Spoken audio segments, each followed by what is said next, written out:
दोस्तों, भारत अब डॉलर पर निर्भरता कम करने के लिए एक बड़ा कदम उठा लिया है। लेकिन जब से अमेरिकी राष्ट्रपति डोनाल्ड ट्रंप ने फैसला लिया है कि वह सभी देशों पर टैरिफ लगाएंगे, यहां तक कि भारत के साथ साथ ब्रिटेन को भी नहीं छोड़ा, तभी से डॉलर की बादशाहत को खत्म करने की जो जंग चल रही थी, उसमें अब भारत ने 24 घंटे के अंदर दूसरा बड़ा एक्शन लिया है।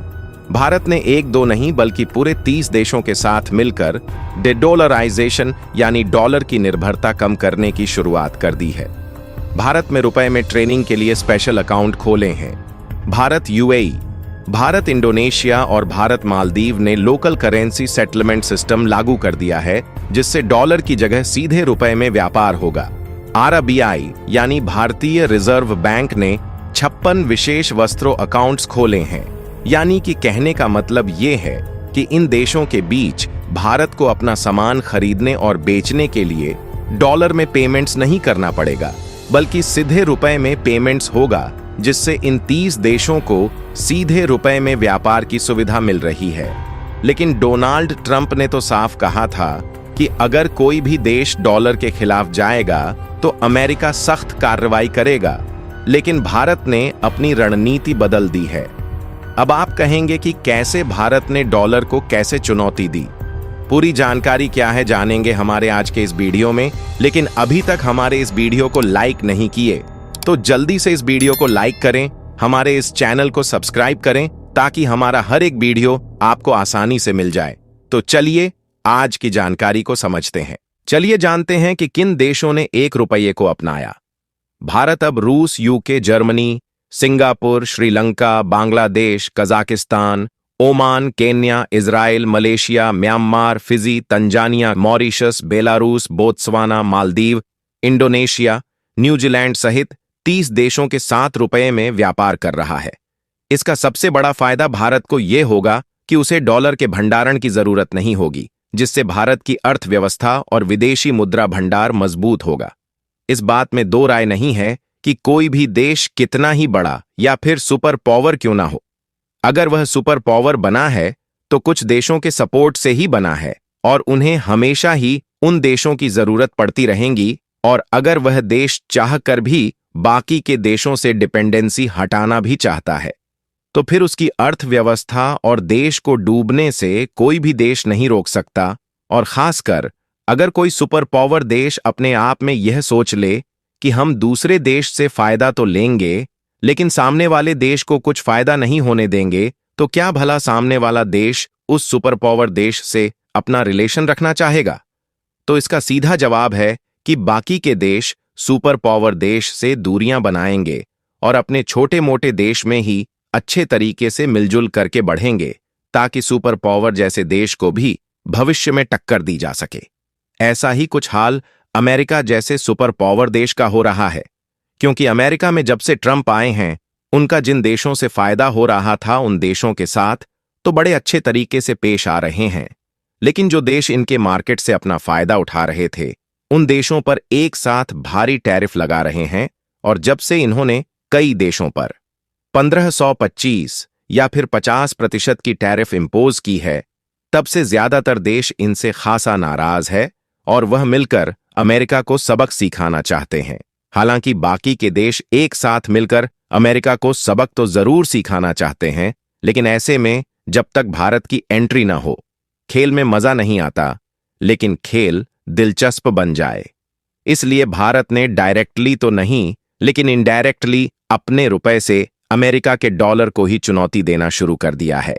असल में अब तक पूरी दुनिया में अधिकतर व्यापार अमेरिकी डॉलर में होता था, लेकिन भारत ने इस व्यवस्था को चुनौती देने का फैसला किया है, क्योंकि अब तक 30 देशों के 123 बैंकरों ने भारत में रुपए में ट्रेनिंग के लिए स्पेशल अकाउंट खोल दिए हैं।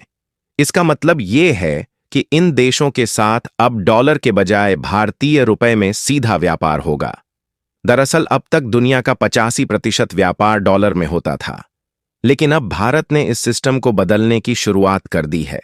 उदाहरण के लिए इसे आप ऐसे समझिए कि अब तक अगर भारत को रूस से तेल खरीदना होता था तो पहले रुपये को डॉलर में बदला जाता, फिर उससे तेल खरीदा जाता। अब भारत और रूस के बीच डॉलर की यह कड़ी खत्म हो गई है। इसी तरह अगर श्रीलंका को भारत से दवाइयां खरीदनी होती थीं, तो उसे पहले अपनी करेंसी को डॉलर में बदलना पड़ता था। अब श्रीलंका सीधे रुपये में ही भारत से दवाइयां खरीद सकता है। यानी अब भारत और इन 30 देशों के बीच आपस में सामानों को खरीदने और बेचने की लेन देन करने के लिए डॉलर की कोई जरूरत नहीं होगी। जैसे कि उन 30 देशों के साथ सीधा रुपये में व्यापार शुरू कर दिया है, जो कि भारत से काफी ज्यादा सामान खरीदते हैं या फिर भारत उनसे ज्यादा सामान खरीदता है। और आपको बता दें कि जब भी इस तरीके की बात आती है कि भारतीय रुपए जैसी लोकल करेंसी में व्यापार किया जाएगा, तो उस देश के किसी न किसी बैंक को भारत में बोस्त्रो अकाउंट खोलना पड़ता है। बोस्त्रो अकाउंट एक ऐसा खाता है जिसे एक भारतीय बैंक विदेशी बैंक के लिए मुद्रा भारतीय रुपए में रखता है। आसान शब्दों में यह एक प्रकार का बैंक खाता है जिसका उपयोग अंतर्राष्ट्रीय व्यापार में भुगतान और लेन देन को आसान बनाने के लिए किया जाता है। लेकिन यहां पर कमाल की बात यह है कि इन देशों की किसी एक या दो बैंकरों ने भारत में अपने बोस्त्रो अकाउंट नहीं खोले हैं, बल्कि इन 30 देशों को मिलाकर टोटल देखा जाए तो लगभग 123 बैंकरों ने भारत में बोस्त्रो अकाउंट ओपन कर लिए हैं। लेकिन सवाल खड़ा होता है कि आखिरकार भारत का इससे क्या फायदा होगा। तो इससे सबसे पहला फायदा यह होगा कि भारत को अब ज्यादा डॉलर जमा नहीं करना पड़ेगा। मतलब डॉलर की कमी से भारत की अर्थव्यवस्था कमजोर नहीं होगी और ना ही अमेरिका जैसे देश भारत को किसी के साथ व्यापार करने के लिए रोक कर सकेंगे, क्योंकि डॉलर पर हमारी डिपेंडेंसी रहेंगी ही नहीं। और इसका दूसरा बड़ा फायदा यह होगा, इंपोर्ट बिल सस्ता होगा। मतलब अगर भारत को कच्चा तेल या दूसरी जरूरी चीजें खरीदनी है तो अब भारत को महंगे डॉलर के चक्कर में नहीं पड़ना होगा। और तीसरा फायदा यह होगा कि महंगाई पर कंट्रोल किया जा सकेगा और चाहे डॉलर कितना भी महंगा क्यों ना हो जाए, अब भारत पर उसका कोई असर नहीं पड़ेगा। इसके अलावा चौथा फायदा विदेश यात्रा में होगा, क्योंकि अगर रुपये में ट्रेड बढ़ता है तो इससे भारत की अर्थव्यवस्था मजबूत हो गया और भारत की मजबूत होगी तो भारतीय रुपये की ताकत बढ़ जाएगी। मतलब अगर आप अमेरिका, यूरोप या दुबई घूमने जा रहे हैं तो आपको अब पहले से कम पैसे खर्च करने होंगे।